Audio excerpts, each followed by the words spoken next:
February 13th, 1949, the day that Thaddeus Wilcox opened the portal to commune with the Erendu, but unwittingly summoned notorious serial killer Angus Duquette, known as the Clown with no paint on his face, was also the day something equally miraculous happened. Fanny Wilcox's younger sister, Mabel, who had not spoken a word since the age of 5 and who permanently clung to her doll Agatha, would finally speak. The word or name she uttered was unmistakable. It was simply Agatha. She stated it once, this at the moment the portal opened, only to be heard by her sister Fanny and no one else. It was brief and fleeting, but nonetheless, Mabel had broken her decades of silence. Mabel had been a happy child, a lover of animals and her teddy bear. She grew up on her parents' farm, always looking up to her sister Fanny.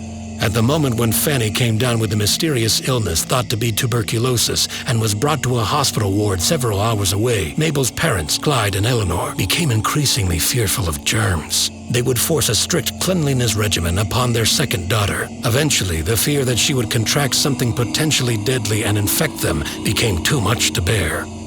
They decided to build a tent outside their home where Mabel was to remain in quarantine. The parents even went so far as to hire a full-time nanny and caretaker to look after the child during this period. Despite the circumstances, Mabel retained a cheery disposition, that is, until the nanny arrived and things began to turn for her. The nanny's name was Agatha Carruthers.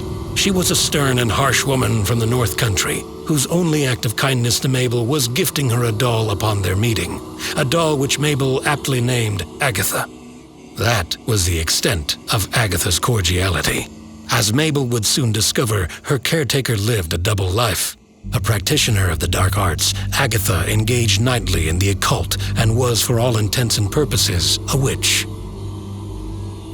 Mabel frequently witnessed her governess stalking the grounds of the family's property, holding conversations with herself for hours on end.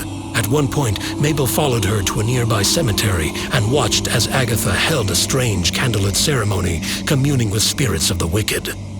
To Mabel's terror, Agatha caught her spying, and by means of a horrible tongue-lashing, Mabel learned Agatha's true intentions for why she took this job in the first place. Agatha wished to be young again, so she had dabbled in the dark practice of soul-swapping in the hopes of inhabiting Mabel's body. The petrified child tried to warn her parents of Agatha's cruel designs, but her protestations went unheeded, and on a stormy October night, Agatha Carruthers chanted the evil rites and hung herself with her bedsheet not 3 feet from Mabel's bedside. In the following weeks, the former cheerily dispositioned young Mabel became sullen and quiet. She had stopped talking altogether. The doctors ran a multitude of tests, tried various speech therapies and experimental procedures, but no matter what they attempted, they could not get the child to speak again.